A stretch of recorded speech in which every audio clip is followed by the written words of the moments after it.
Ya, Assalamualaikum warahmatullahi wabarakatuh. Selamat sore rekan-rekan kita semua. Di sini saya akan mempresentasikan mengenai SCP Project.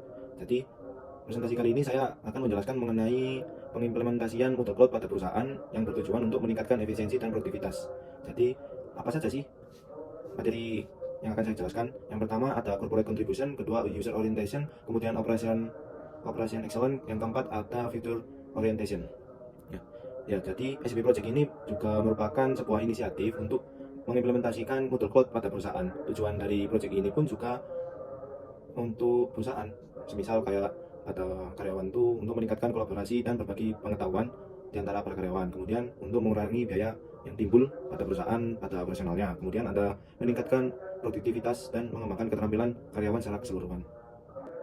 Ya, yang pertama corporate contribution.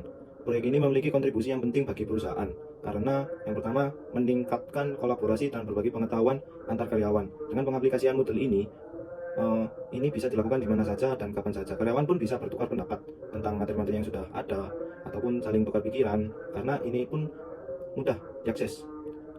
Kemudian yang kedua pengurangan biaya operasional. Dengan adanya model ini, perusahaan tidak perlu mengeluarkan biaya mengenai tatap muka, kemudian tidak perlu mengeluarkan biaya akomodasi.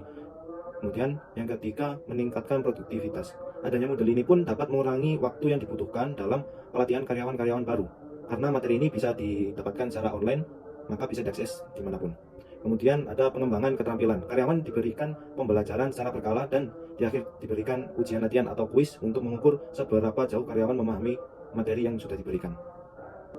Ya, yang kedua, user orientation. Jadi pembuatan project SCP melalui Moodle ini ada beberapa langkah. Yang pertama, kita harus menuju situs Moodle, moodlecloud.com.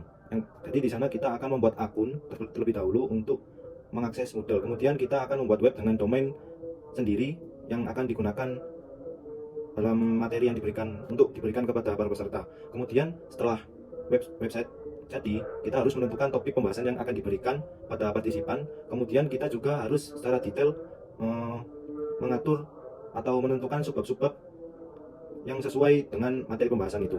Kemudian ketika kita bisa mengedit atau membuat tampilan menarik supaya para partisipan itu pun bisa tertarik atau tidak bosan dengan materi pembelajaran yang diberikan. Kemudian setelah mengatur tampilan webnya, kita bisa menyusun konten sesuai subbab yang sudah kita rencanakan tadi. Kita harus secara detail memberikan penjelasan secara rinci pada subbab-subbab tersebut secara rapi dan konsisten. Kemudian kita setelah subbab jadi, kemudian kita harus menyusun daftar peserta yang akan mengikuti atau menggunakan model ini supaya para calon peserta ini siap menerima materi pembahasannya. Kemudian yang terakhir, memasukkan para peserta kepada situs web tersebut supaya bisa mengakses materi yang sudah kita buat. Yang ketiga ada operation excellence. Ada beberapa hal yang perlu diperhatikan pada Moodle.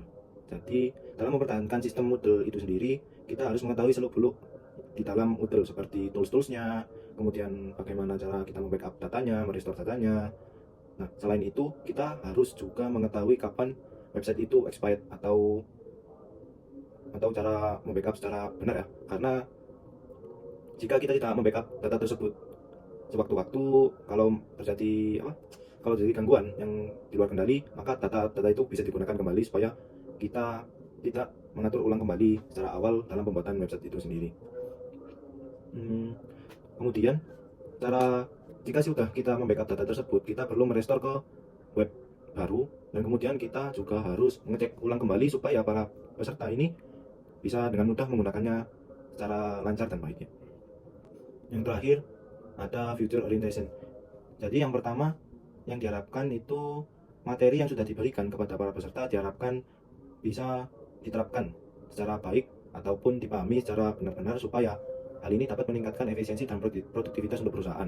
Selain itu, yang kedua, backup data itu juga penting karena sewaktu-waktu jika ada gangguan ataupun ada masalah yang terjadi seperti website down ataupun gangguan alam, maka data backup itu pun masih ada, jadi kita bisa merestore ulang. Kemudian yang ketiga,